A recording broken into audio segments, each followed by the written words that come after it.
ولسائر المسلمين في كل مكان اللهم أرنا الحق حقا وارزقنا اتباعه وأرنا الباطل باطلا وارزقنا اجتنابه برحمتك يا أرحم الراحمين اللهم اغفر لنا وتب علينا إنك أنت التواب الرحيم وزدنا علما واجعلنا من المتقين يا أرحم الراحمين أما بعد.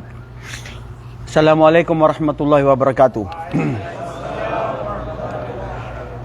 Mga kapatid, binabati ko kayo ng pagbati ng Islam. Nawa ang sinasabing kapayapaan, katahimikan, katiwasayan ng buhay at pagbati ng Islam ay mapasa atin lahat. Lalong-lalo na kayo na nandirito na iginugol nyo ang oras ninyo para lang makinig, mag-aral sa mga aralin sa ating relihiyong Islam. Alam natin, batid natin ito ng Allah subhanahu wa ta'ala, ang ganitong pagtitipon na ito ay siyang pinakamalugod sa Kanya. Ito ang pinapahanap niya sa Kanyang mga anghel. Alhamdulillah, binigyan tayo ng Allah ng tawfiq. Kasi hindi lahat nagkakaroon ng tawfiq. Minsan gagawin mo na yung gagawin mo, pero nangyayari na hindi itinakda ng Allah at hindi nangyari. Pero tayo, nandirito pa rin. At alhamdulillah, hiniling natin sa Allah na tanggapin niya ito sa atin. Ipabilang tayo sa mga taong tunay na matakutin sa Kanya at hindi pa tayo naghiwa-hiwalay. Yaqulu haula'il malaika kumu maghfuran lakum. Magsitayo na kayo at kayo ay napatawad ng Allah sa inyong mga kasalanan. Allahumma amin. Masya Allah, walang tunay na pinakamalugod na pagtitipon sa buong mundo maliban sa katulad na ganitong pagtitipon. Masya Allah. Noong nakarang linggo, natapos na natin ang Tauhidul Ilmi Al-I'tiqadi. Ang kahisaan ng Allah sa kaalaman, sa pananampalataya at gawain ng puso na pinapaniwalaan ito. Ngayon, dadako tayo sa Tauhid Al-Iradi At-Talabi. Wahada mayusamma Tauhidul Uluhiyah. Mga kapatid, ang tauhid hunaka inqasamu ala haula'il ulama. Tauhid na sinasabi nating al-i'tiqadi na dito napapaloob yung paniniwala sa Allah, sa kaisahan niya, sa lahat ng patungkol sa Allah subhanahu wa ta'ala. La syarika lahu fi asma'ihi wa sifatihi wa fi birububiyyatihi wa khasatan fi uluhiyatihi. Lalong-lalo na yung pagsamba sa Kanya. Ngayon, ito yung tauhidut talabi na ibig sabihin kaisahan ng Allah na paghiling sa talab. Mamana talab. Mamana talab. Very good. Request. Ano pa? Kayo, alam niyo yan. Sa mga kumpanya, anta sawit talab. Mag-request ka. Di ba? Hindi, yung order, karar, isdar, ito kasi request, talab. Ang Allah subhanahu wa ta'ala, walang dapat hingian ng lahat ng anumang mga hiling natin maliban sa Kanya. Liannahu was-samad. Was-samad ay ayu hajatin nas fil alam kullaha kulluhu yaudu ila Allah subhanahu wa ta'ala. Walan yastati'a ahadan yu'tika illa bi'indillah. Lahat ng mga pangangailangan ng tao, sandigan natin sa ating mga pangangailangan, sa Allah lang. At walang hindi pwede na ikaw ay magkaroon maliban sa ito'y kapahintulutan at kagustuhan niya. At alam natin yan, sa Imanu bil Qadar, nakuha natin yan ilang beses na natin, na walang pwedeng mangyari maliban sa kagustuhan at kapahintulutan ng Allah subhanahu wa ta'ala. Dito, dadako tayo sa talab, yung paghiling. May mga tao na naniniwala sa tauhid, al-ilmi al-i'tiqadi, sa kaalaman natin, sa pagkaisa ng Allah, sa pananampalataya natin sa Kanya, ngunit sa pagdating sa paghiling, umihiling sa ibang mga tao. Nakuha niyo yun? Umihiling sa ibang mga nilalang, sa ibang mga bagay, sa mga ibang mga, minsan sa mga hayop pa, minsan pati pa sa mga patay. Teka lang, Di yung dati dito ng mga Kristiyano sa inyo, kayo ba nananalangin din sa mga patay doon sa libingan? Ha? Nangyayari yun, bro? Pero teka lang, ang tanong ko, kung nangyayari yun, hindi man lang dumaan sa isip nyo na patay naman ni siya, uy, kadili makagalaw, bakit patayo hiling? Hindi yun papasok. Hindi pa namin alam ng tama at mali Ustad. Kung ano yung kinagis-isip, yun na yun. Kasi yun ang turo nung bata pa kami. At yung nakikita namin, walang nagsasabi yung tama o mali. So tignan nyo ang pagiging pagkaligaw ng mga Shia. Anong pinagkaiba nila sa Kristiyano na kung pinapaniwalaan nila ng mga patay ay nakakapagbigay na ito ng gabay, tulong o anuman. Dahil ang mga Shia din, tumatawag sila, Ya Hasan, Ya Hussein. Patay na yun. Ya Ali. Patay na yun. Ano pang may tutulong nun? Nagtatawaf ka, tinatawag mo si Ali. So, ibig sabihin, mga kapatid, ang paghiling natin sa Allah subhanahu wa ta'ala lamang. Kaya ito, sinabi rito, Allah subhanahu wa ta'ala wahidun ahad. Wahidun ahad min anwa'il ibadah. Sa lahat ng uri ng pagsamba. Ano ang original sa pagsamba? May tanong ko kayo, nagtatanong kayo sa, matagal na tayong nag-aral. Ano ang original sa pagsamba? Ano ang hukom ng pagsamba? Haram. Ha? Ang original sa hukom ng pagsamba ay haram. Bawal ka sumamba. Maliban na ikaw ay sasamba sa Allah lamang na nag-iisang Diyos na siya ang dapat sambahin at badako tayo dun sa arkanul ashhadu anna Muhammad Rasulullah. Ang pang-apat doon na arkan ay an la yu'badallah illa ma syara'a bihi Rasulullah sallallahu alaihi wasallam. Hindi mo pwede sambahin ng Allah maliban sa kung paano ito sinamba ni Propeta Muhammad sallallahu alaihi wasallam. Kaya hindi ka pwede sumamba na ikaw ay sumasayaw. Bro, wala yan sa turo ni Propeta sallallahu alaihi wasallam. Hindi dahil sa kuro-kuro at opinion mo. Sasayaw ka, astagfirullah. Sasamba ka sa katulad na sinabi ni Propeta sallallahu alaihi wasallam na sallu kama ra'aytumuni usalli. Magdasal kayo sa katulad ng pagkakita nyo sa akin kung paano ako nagdasal. At nakita natin si Propeta kung paano siya nagdasal, ito ay itinuro mismo ni Jibril mula sa kalangitan at pinabatid kay Propeta Muhammad na, Ya Muhammad, hakada yuridu rabbuka an ta'budahu bimithli ma ra'aytani. Kung paano mo ako nakita, nagruko, nagsujud, nagtaslim. Wala kang ibang babasahin maliban sa mga ayat sa Quran. Famin anwa'il ibadah, hunaka ma yusamma ad-du'a. Ang panalangin. Ang ibadah, itong dua mga kapatid, mukhul ibadah. Ang panalangin ay mukhul ibadah. Ito yung pinaka, kumbaga sa pagdating sa pagsamba, ito yung ulo ng pagsamba. At pagdating dito, lalong-lalo na ang Fatiha, makikita natin dyan, anwa o tauhid nandyan lahat.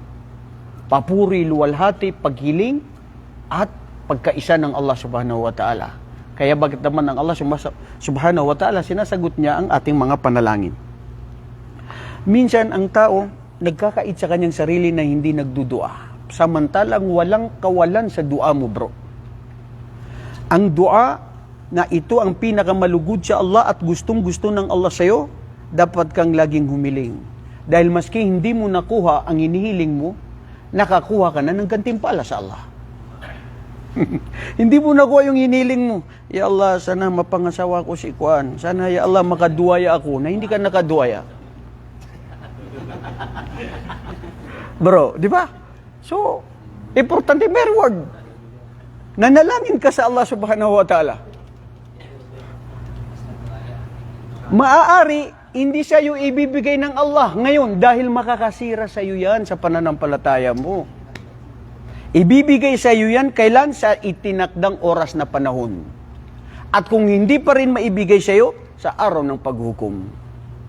At walang kawalan sa dua mo dahil ang mga panalangin ay ito ay sinasagot ng Allah subhanahu wa ta'ala. At ibada ito na napakalaki sa Allah subhanahu wa ta'ala. Hindi kinakailangan na nandun ka lang sa masjid o nagdarasal na para magdua. Maski ikaw ay nakaupo, maski ikaw ay nagdadriver, maski ikaw naglalakad, naisip mo, Ya Allah, walang makakapagbigay ng solusyon sa problema ko, maliban sa ikaw lamang. Ya Allah, hinihiling ko sa iyo to. Wallahi sa pamamagitan nun. Alam niyo mga pagkapatid, ang technique, puso. Umihiling ka nga na nandyan ka sa masjid. Pero minsan hindi mo nararamdaman na ito ay tago sa puso mo. Pero nararamdaman nyo yung minsan maski nagdadrive ka o ikaw lang mag-isa. Tapos parang nararamdaman mo talaga na ya Allah, pakinggan mo to at sagutin mo to. At wallahi doon mo nararamdaman na minsan sinasagot agad-agad ng Allah ang iyong panalangin. At hindi rin nangangahulugan na ang dasal mo ay dapat ibigay sa iyo agad ng Allah. Dahil nariwaya sa ibang hadith na kung ito ay bakit ipinapatagal mo muna niya ay dahil mahal ka ng Allah na gusto niya na ikaw ay laging humihiling sa Kanya. Ya Rab, Allahu Akbar. Falidhalika ad-du'a la li ghair illallah, sa Allah lamang. At paghiling sa Allah lamang. Kasabihan din ng mga Arabo, nabanggit ko sa inyo ito nung una. La tas'alanna ibna Adam hajatan, was'alilladhi abwabahu la tuhjab. Wa idha tarakta su'ala, Allahu yaghdab. Wa idha sa'alta ibna Adam, Allahu yaghdab. Huwag kayo humiling sa mga anak ni Adan sa anumang mga hiling ninyo. Humiling kayo doon sa ang kanyang pintuan ay kailanman ay hindi nagsasara. At pag kayo ay hindi humiling sa kanya, magagalit ang Allah. At pag kayo ay humiling sa kapwa-tao nyo, magagalit sa inyo ang Allah.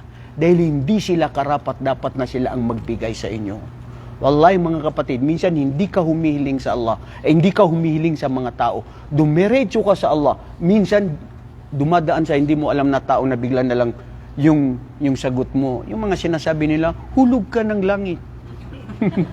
Anong hulog ng langit? Ang Allah subhanahu wa ta'ala ang nagbigay doon. Nakapasyahan. Dahil walang pwedeng mangyari maliban sa kapahintulutan ng Allah subhanahu wa ta'ala. So mga kapatid, ang punto, ang dua ay lagi itong dapat ialay lamang sa Allah.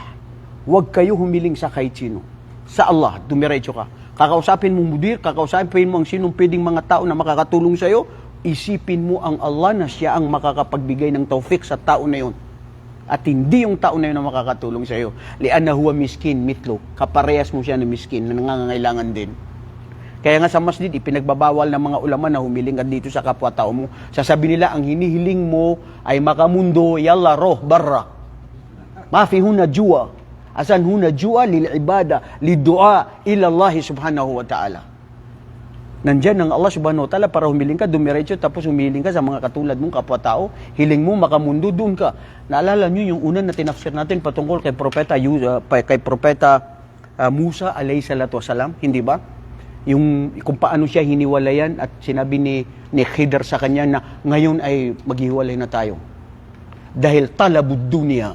Humiling siya dahil talabud dunya. Noong sabihin na ni Musa kay Khidr, na sabi niya, Ya Khidr, ang mga taong ito ay kuripot. Ni tubig, ni pagkain, wala silang ibinigay sa atin. Tumulong tayo sa kanila. Kung hindi ito ay mapapahamak ang mga pamayanan na ito, kung hindi natin inayos itong jidar. So sana man lang, humiling ka na lang sa kanila na yung serbisyo natin, ayaw tayo humingi sa kanila, pero bayaran nila yung serbisyo natin. Sabi ni Khidr, wallahi maganda yung tafsir ng ibang pantas. Sabi ni Khidr, hada huwa, ngayon kalas. Dahil ikaw ngayon ay humiling makamundong bagay. Allahu Akbar. Mga kapatid, tignan nyo. Ang paghiling sa Allah subhanahu wa ta'ala at dapat hinihiling natin ang akhirah, hindi ang mundong ito. Dahil ang mundong ito, makukuha mo ngayon. So ngayon, pag nakuha mo na napala mo lang dito sa mundo. Mas maganda yung akhirah na doon yung forever. Dili, wala gyud forever diribay. Wal istighatha, mamaanal istighatha. Ano nakuha natin sa istighatha? Yung paghiling sa talab na istighatha. Paghiling mo sa mga biyaya, lalong-lalo na sa pag-ulan ng tubig.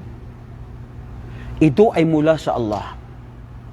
Huwalladhi yanzilu minas sama'i ma'an. Siya ang Allah ang nagbibigay ng mga biyaya mula sa kalangitan at mga patubig na nilalabas mula sa kalangitan o inuhulog mula sa kalangitan sa kalupaan. Ang paghiling dito sa Allah lamang. Kaya sinabi ni hadith ni Propeta sallallahu alaihi wasallam, naging kafir ang isang tao na mananampalataya na siya ay nagsasabi na umulan ay dahil sa naun kada wa kada.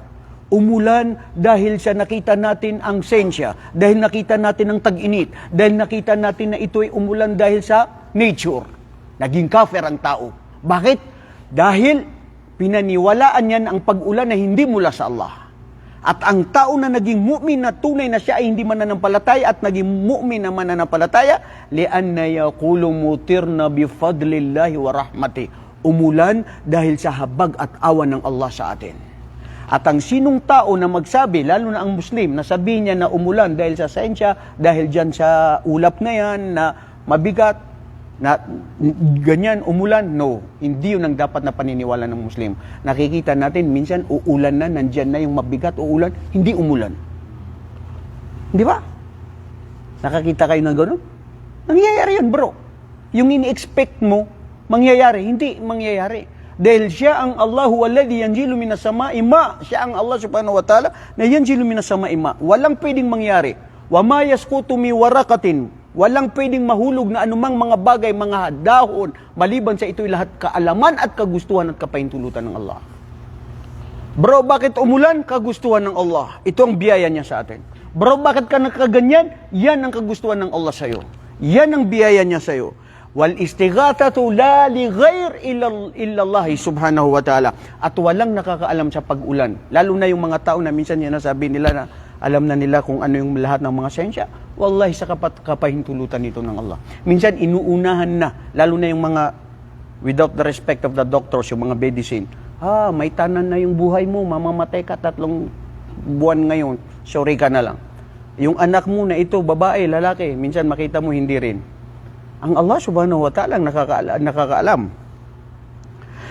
Wal khawf at talabul khawf. Paano nagiging ibada ang khawf? Al-isti'mana. Ano man ma'ana al-isti'mana? Wal istighathatu wal isti'mana. Wan nadhr. Al-isti'mana, alam niyo yung isti'mana? Yung ikaw ay umihiling na ang tanging makakapagbigay dito ay maliban sa Allah subhanahu wa ta'ala. At minsan naiisip mo na siya lang ang makakapagbigay sa iyo nito. At hindi ang taong ito. Yung mga naglalayunin ka.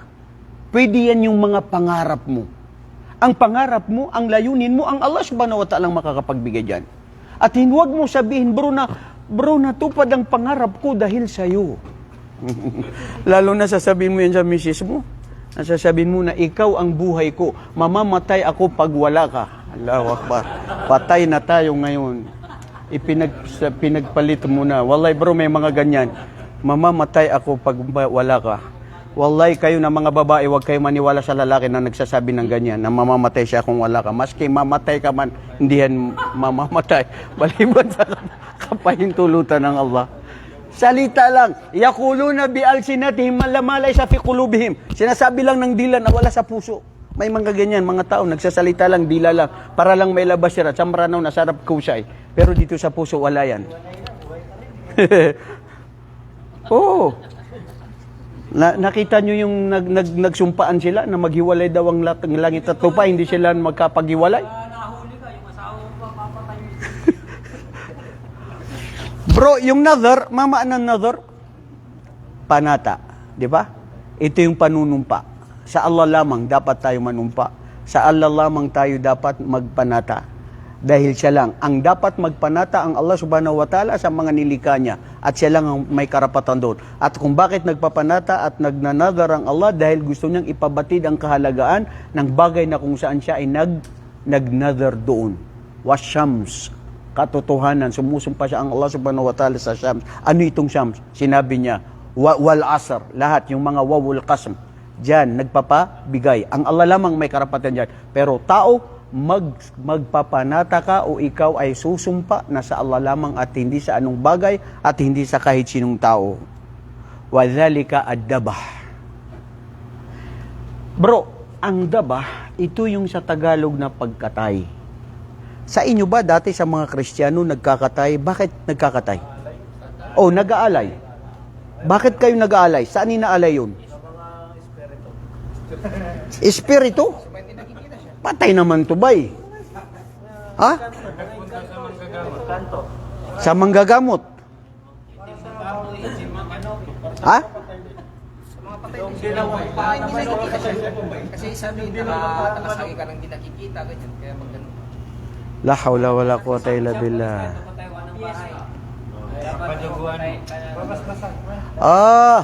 Magpapatayo ka ng bahay, ngayon magkakatay ka ng isang tupa, kambing, baboy o di kaya manok. Yun ang ginagawa. Bakit? Anong paniniwala doon? Para daw? Kasi pag hindi mo pinatugo yun, hindi may mangyayari sa... Wala wakba. Subhanallah.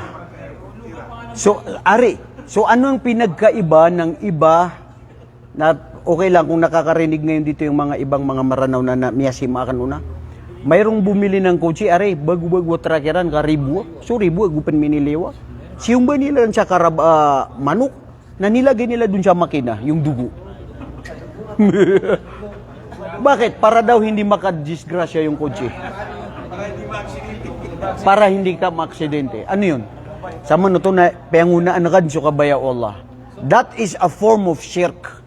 So kung ikaw ay isang Muslim na hindi umalis sa mga ganyang mga paniniwala o ganyang mga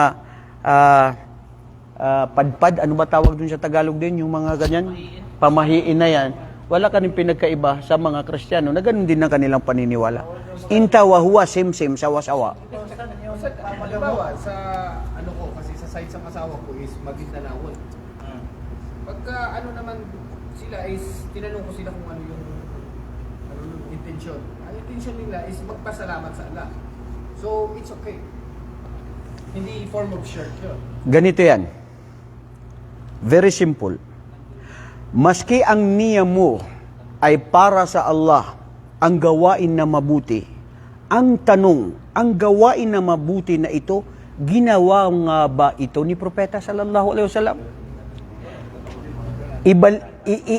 Ibalik natin sa katulad ng mga tao na nagdiriwang sa kaarawan ni Propeta. Ang pagkaalam ko, pagkaalam natin, maganda. Inaalala natin si Propeta Muhammad, nagpapakain tayo ng mga tao, nagpupulong tayo para sa mga kwento patungkol kay Muhammad. Napakagandang gawain yan. Maganda ang intensyon. This is now the big question. Is this in accordance to the teachings of the Prophet? Did Prophet Muhammad sallallahu alaihi wasallam say, do this when the day of my birthday, you have to celebrate? Never. And even the Khulafa ar-Rashidin, na sila yung mga tunay na yung rightly guided. Wala. So ganito yan bro, hindi lang yan. General rule, anumang gawain na gawain nyo na maski ikhlas na para sa Allah. Katulad ngayon, nagdasal tayo ng isya. Ikhlas, umiyak ka pa. Mahal na mahal mo ang Allah, kompleto ang udu mo, lahat.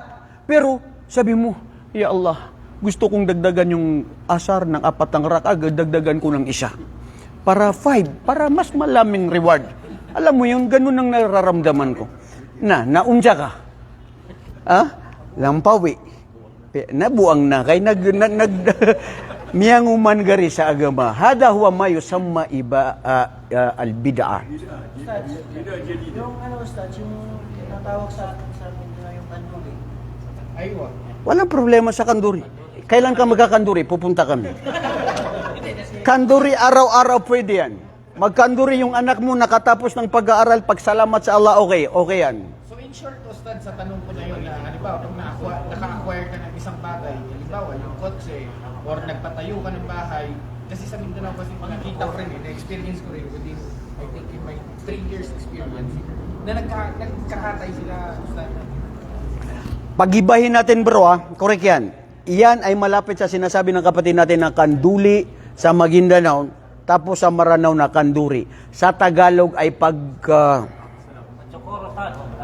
Maguindanao pagsukor. Kanduli sa Tausug? Tausug ka? Padua, sa Marano na Kanduri. Sa Tagalog, pagpapasalamat. Walang problema, bro. Ang nagiging problema lang, yung alimbawa yung patungkol sa ibada. Ipinasok mo sa ibada, yung pagpapasalamat okay. Ngayon, halimbawa lang. Sabi ko kay Mrs., magluto ka ng bihon. Bakit? Nagustuhan ng mga estudyante yung bihon nung last week, nung nakalang dalawang week, na maluya. Sabi niya, sige, dagdagan ko pa ng luya. Sabi ko, hindi. Anong intention mo? Magpasalamat ako sa Allah na sana protektahan niya tayo, bibiyayaan ng maraming mga biyaya. Ganun. Walang problema yun. Pagpapasalamat ng pagbibigay ng sadaka. Ang problema, yung ikaw ay nagkakatay ka ng mga hayop na ito ay inaalay mo sa Allah na sinasabi mo na para dito sa isang okasyon na para sa patay, para sa kotse na lalagyan. Katulad ng ganun, bagong kotse mo, tapos kakatayin mo yung dugo niya, ilalagay mo dun sa makina. Bakit? Ang paniniwala mo na para hindi madisgrasya, maski may nadisgrasya in the future, hindi mamamatay kasi nauna na yung dugo doon sa makina. So, hindi naman nila ginaganon na study. So, ang intention nila is papasalamat niya. So, hindi... Walang problema, bro. Walang problema. Anong uring pagpapasalan? Pagpapasalamat sa lahat. Pinakamaganda rin sa Islam. Ano sabi ni Propeta sallallahu alaihi wasallam? Min afdal wa ahabbul a'mal ilallah ita'amut ta'am. Ang pagpapakain sa mga tao. Walang problema yon. Ang pagpapakain sa mga tao. Pagpapasalamat sa Allah. Okay, so yun yung patungkol sa ang pagkakatay o pag-aalay ay sa Allah lamang ito dapat. Sabi ng Allah sa Quran, Inna salati wa nuzuki wa mahyaya wa mamati lillahi rabbil alamin la syarika lahu wa bidzalika umirtu wa ana awwalul muslimin.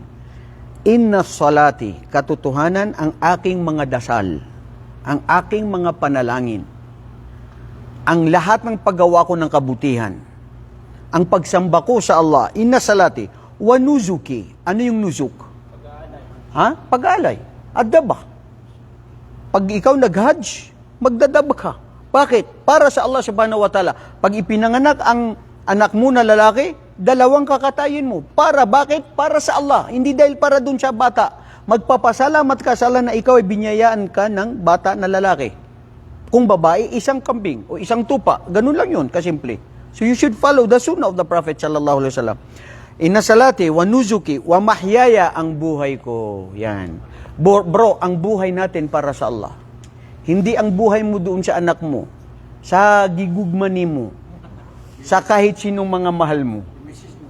Sa misis mo. Dili na siya. Wa mamati. My life is for Allah. Ya Allah, kung bakit ako nagdarasal, bakit ako nagtatrabaho, bakit ako nagtuturo, bakit ako kakain, bakit ako inom, bakit ako penduaya, kaparar ka, Ya Allah. Ikaw, laksama na, sino yung mahilig dyan magduwaya-duwaya? Magduwaya kayo, bro, katakutan ninyo ang Allah para ito sa Allah.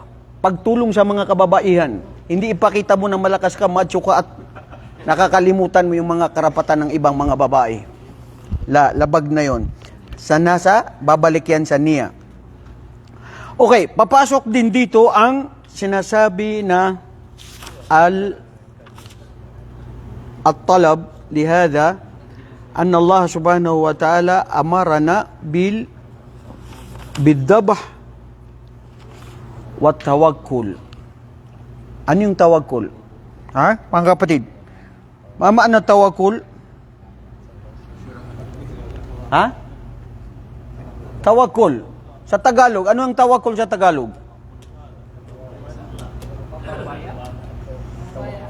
Pagpapaubaya, pagtitiwala mo sa Allah lamang. Ang isa sa mga dapat na ang isang Muslim ay magtiwala lang siya sa Allah. Maski lahat ng mga tao magtipon-tipon para ikaw ay paslangin, wallahi walang mangyayari. Maliban sa kapahintulutan at kagustuhan ng Allah.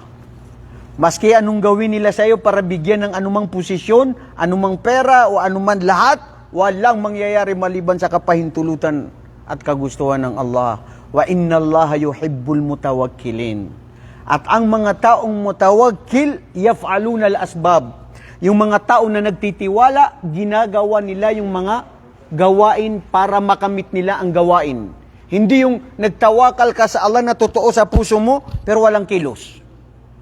Ang Islam, kilos. Al-iman, gawain ng puso at tiwala. So, kailangan magkasama ang kilos, gawa, at paninindigan at paniniwala sa Allah subhanahu wa ta'ala. Ganun din ang pagtitiwala mo na tawakul. Hindi ka pwede magsabi na, nakit, magtawakal tanong wala ka, darating yan dito yung biyaya. Magantay ka hanggat kailan darating sa iyo ang biyaya kung hindi ka lalabas at hindi mo hanapin. Yes, hindi pwede yun. Kailangan may amal. Bro, ang khawf at talab, al-khawf. Paano ito? Paano papasok yung pagkatakot? Ha? Paano nagiging ibada? Paano nagiging talab ang takot sa Allah? Ha? Allahu Akbar. At al-khawfu min Allah. As'alullah subhanahu wa ta'ala niya ja'alana jami'an minal muttaqin. Allahumma amin. May isa dito na sinabi ni Hasan al-Basri sa pagkatakot na inaalay mo lang dapat sa Allah. Wallahi bro, kung ikaw ay tunay na matakutin sa Allah, mararamdaman mo ang kaginhawaan ng puso't isipan mo na wala kang katatakutan na kahit sinong nilalang, kahit sinong tao, kahit sinong hayop. Oo, siyempre, mag-iingat ka. Hindi dahil nagtatawakal ka sa Allah, nandyan ang buhaya, sige, magpakain ako ka, pwede ako magtawakal sa Allah. No. Use your mind.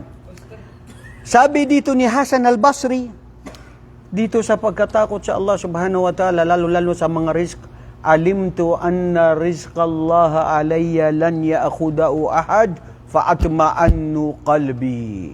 Alam ko at batid ko na ang biyaya sa akin ng Allah, ang rizki sa akin ng Allah, ay walang kahit sino man na makakakuha nito, makakaagaw nito, kaya ako ay naging panatag sa aking puso't isipan. Yan ang Muslim. Wa alimtu anna amali layyakuma'u ahad fa'amiltu bihi. At alam ko, batid ko na ang gawain ko, walang makakagawa niyan maliban sa ako, ay ginawa ko ito para sa Allah subhanahu wa ta'ala. At ang pangatlo, itong maganda, papasok dito yung khawf na takot sa Allah. Wa alimtu anna Allaha muttali'un alayya fa'astahyaytu wa ana fi ma'siyah. Alam ko at batid ko na nakikita ako ng Allah at ako ay natatakot na nakikita ako ng Allah, batid niya ginagawa ko, tapos gumagawa ako sa oras na yun na kasalanan. Bro, halimbawa, ikaw, Joarto, gagawa ka ng kasalanan, pinapanood ka namin, gagawin mo? Hindi mo gagawin. Sino ang gagawa ng kasalanan na gusto niya na pinapanood? Itaas ang kamay. Wala. Hada huwal ikhlas.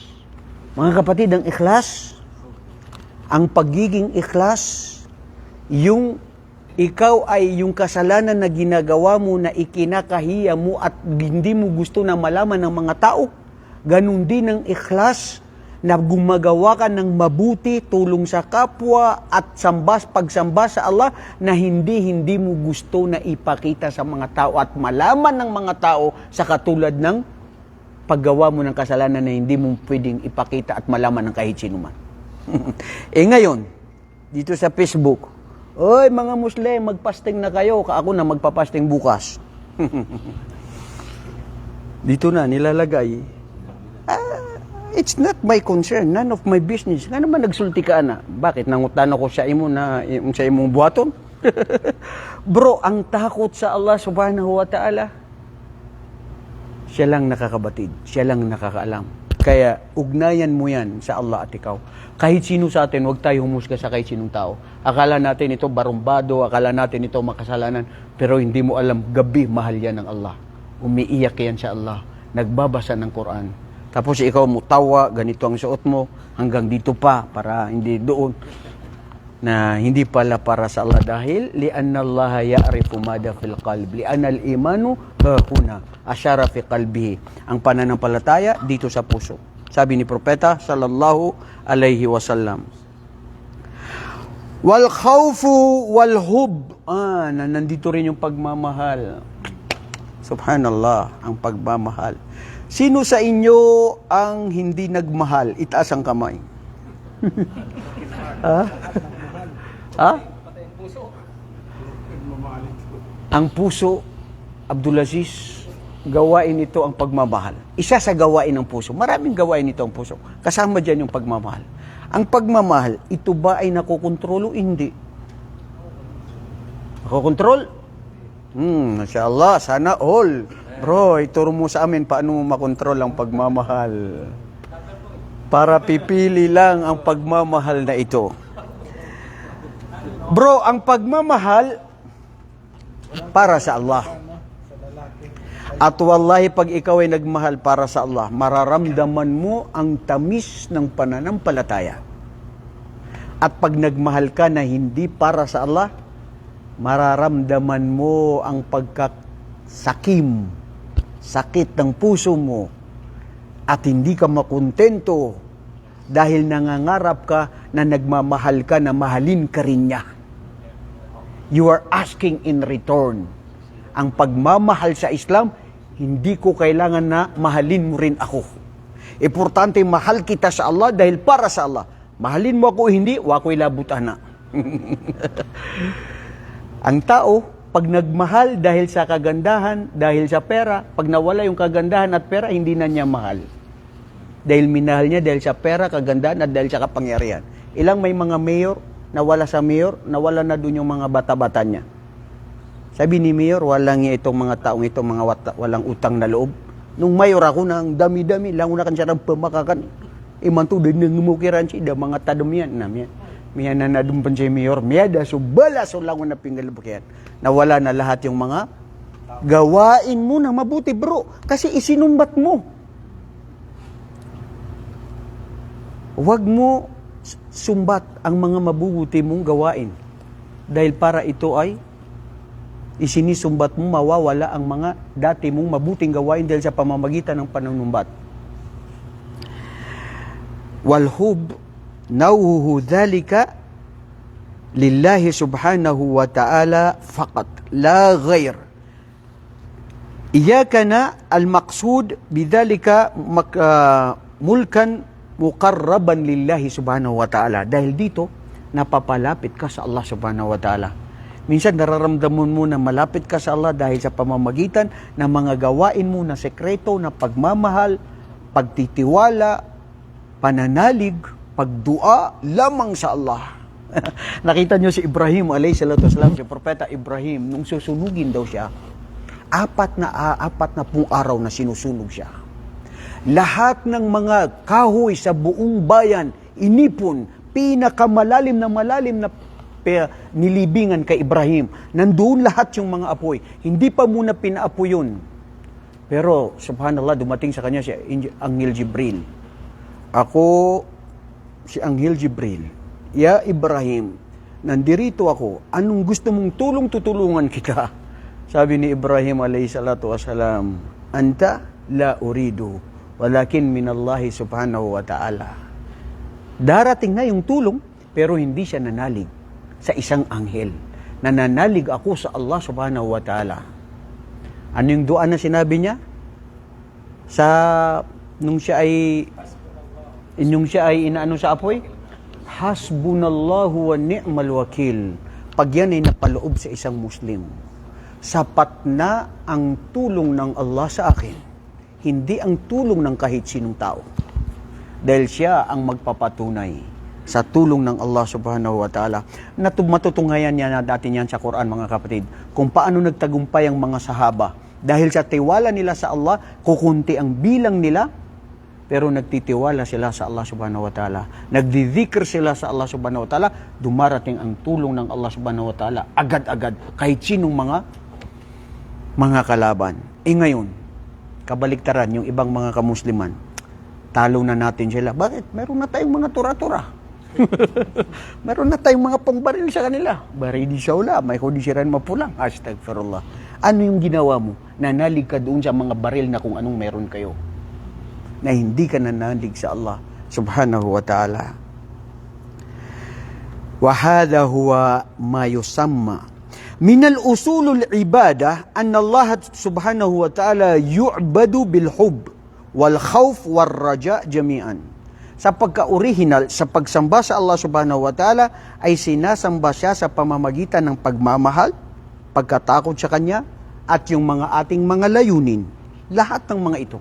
Bakit mo ito ginagawa? Para sa Allah. Bakit ka natatakot sa mga gawain na hindi mo yung gagawin? Dahil para sa Allah subhanahu wa ta'ala. Bakit ka nagmamahal? Ay dahil para sa Allah subhanahu wa ta'ala. May hadith din ng propeta sallallahu alaihi wasallam na nabanggit niya.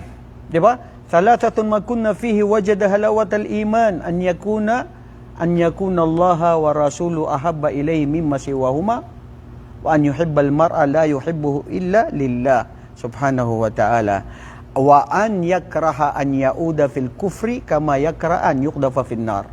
Tatlo yun. Wallahi mga kapatid, teknik ito. Minsan, lahat tayo mananampalataya sa Allah. Lahat tayo naniniwala sa Allah. Lahat tayo mga Muslim. Pero, minsan, hindi matamis ang pananampalataya mo. Paano mo nalaramdaman na matamis ang pananampalataya mo, bro? Dahil ang pananampalataya ay may tamis.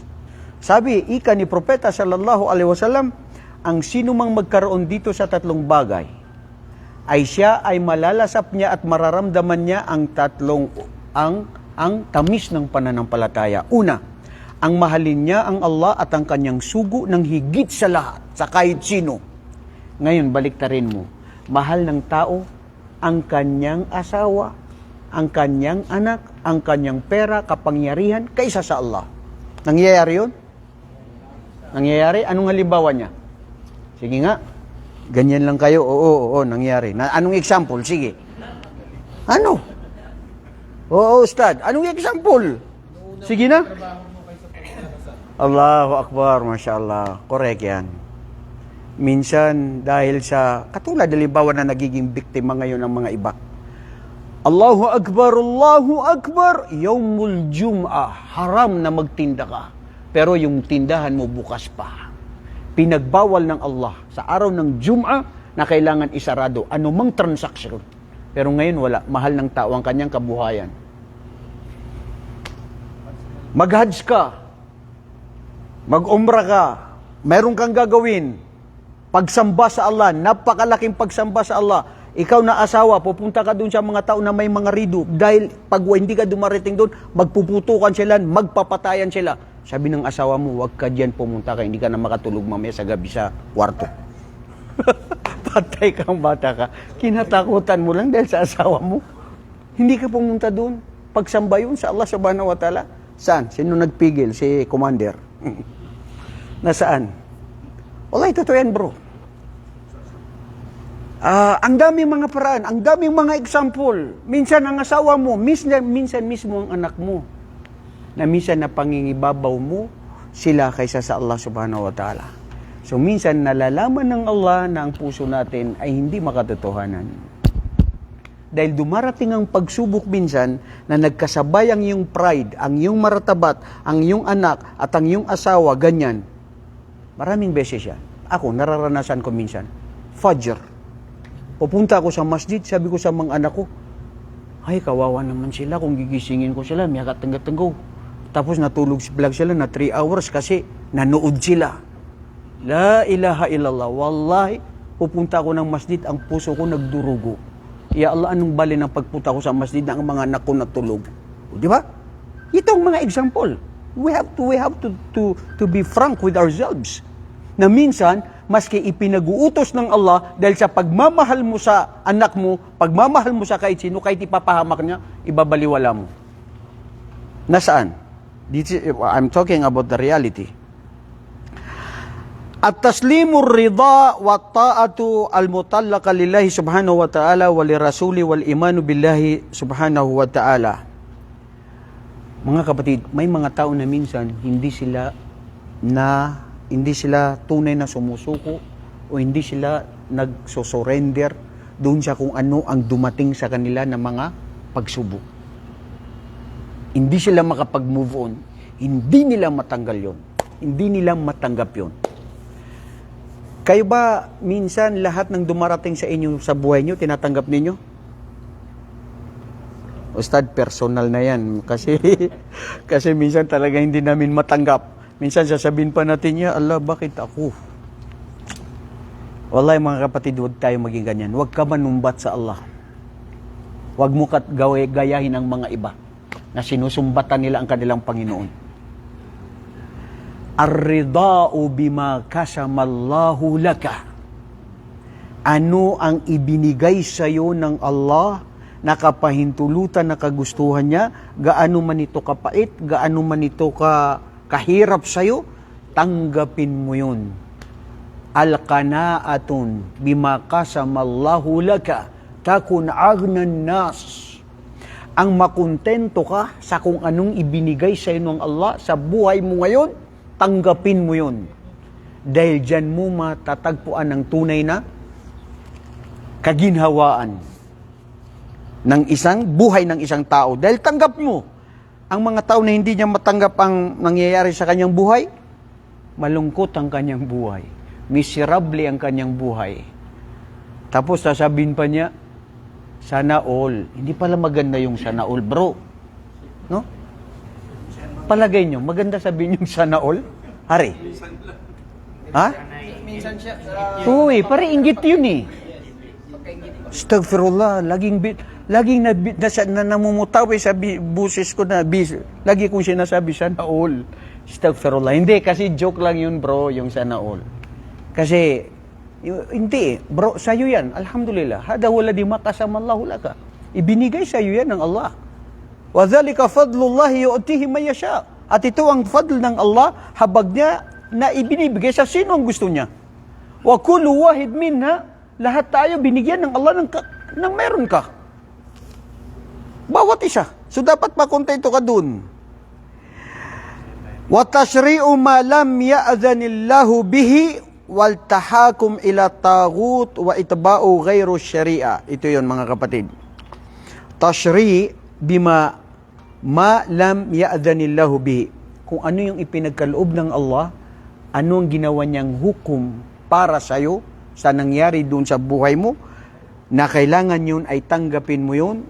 Ito na, dumating na siya, at kailangan na natin na magtapos. La ilaha illallah. Naputol, pero okay lang ito mga kapatid.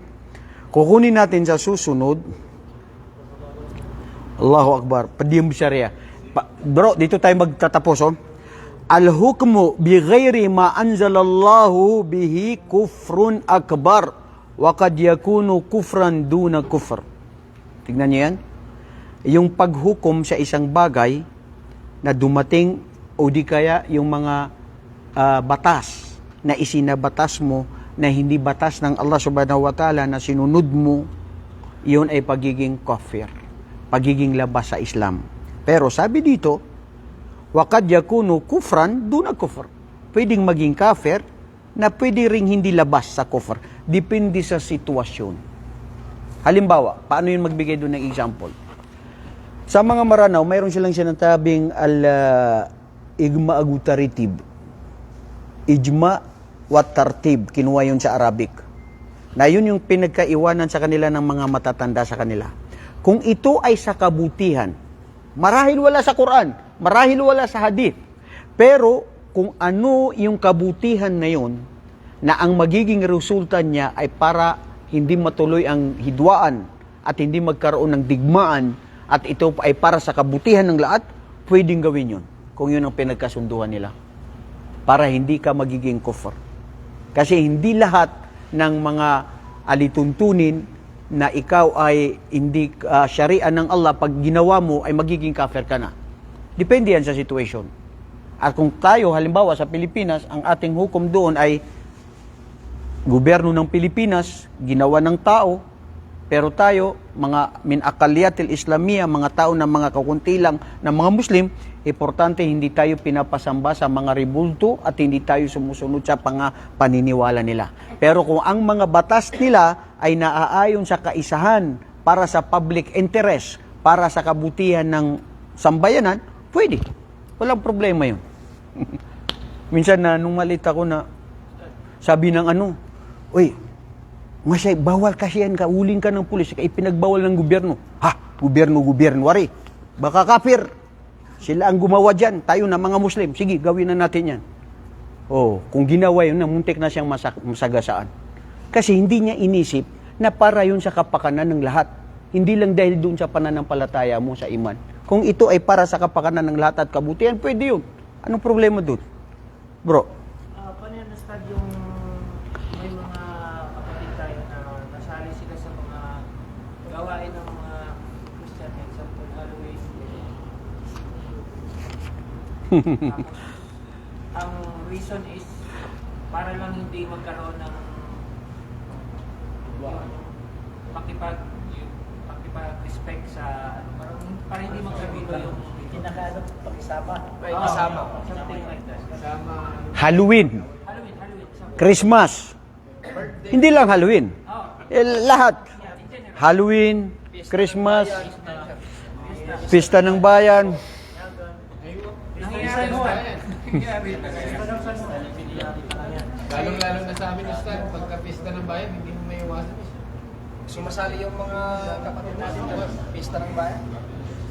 Pista ng bayan kasi Nagkaroon pa ng costume siya. Pista na yun. May float pa sila eh. Float ng mga Muslim. Kung ikaw ay napilitan, bro, ang general rule sa isang bagay, wa anta muttar, at hindi napilitan ka lang, labag sa puso't isipan mo, hindi ka pagiging kafir yun. Napilitan ka lang, parang wala nang way out, wala nang choice, pero ang puso mo nanginginakit na hindi mo yan dapat gawin, bawal ito, haram ito, magtawba ka sa Allah. Patatawarin ka ng Allah at hindi pagiging kufr yun. Ang pagiging kufr, mga kapatid, maski hindi ka sumama, tignan nyo ang pagkahalaga ng ano ang nasa puso natin. Maski hindi ka sumama doon sa gawain ng pagiging kufr, pero ang puso mo, sabi mo, ang ganda ng kanilang ginagawa. Sana ganyan din ang Islam. Yun ang pagiging kufr. Galing tulad. Man radiya bihukmi ghairillah faqad kafar. Ang sino man na siya ay nalugdan niya, sumang-ayon siya sa mga batas na hindi naaayon sa Islam, labas sa Islam. Tingnan yan. Hindi kinakailangan nandoon ka. Maski nandoon ka, pero labag sa puso't isipan mo, napilitan ka lang para hindi ka mamatay, para hindi magkaroon ng hidwaan, para hindi magkaroon ng malaking gulo. Sige, punta ka. Okay lang, alam nang ito ng Allah subhanahu wa ta'ala. Pero ang puso ko hindi. Pero ang mas problema, hindi ka nga sumali, pero sabi ng puso mo, buto ako dyan sa inyo. Hada mia. Yun ang delikado. Muskila kabir. Ang puso, ang tao minsan nakakagawa ng kasalanan na hindi niya ginawa sa pamamagitan ng pag-iisip at puso lamang. At minsan din binibiyayaan ka ng Allah ng gantimpala sa pamamagitan ng puso at isipan lamang na hindi mo nagawa, pero dahil sa maganda mong pusilak na puso. Mga kapatid, patawarin nawa tayo ng Allah, tanggapin ang ating mga mabubuting gawain. Subhanakallahumma wa bihamdik, asyhadu an la ilaha illa ant, astaghfiruka wa atubu ilaik. Assalamualaikum warahmatullahi wabarakatuh. Okay, sandali ha. Bro, Ismail, napatay mo na yan? Patay mo na. Meron akong announcement.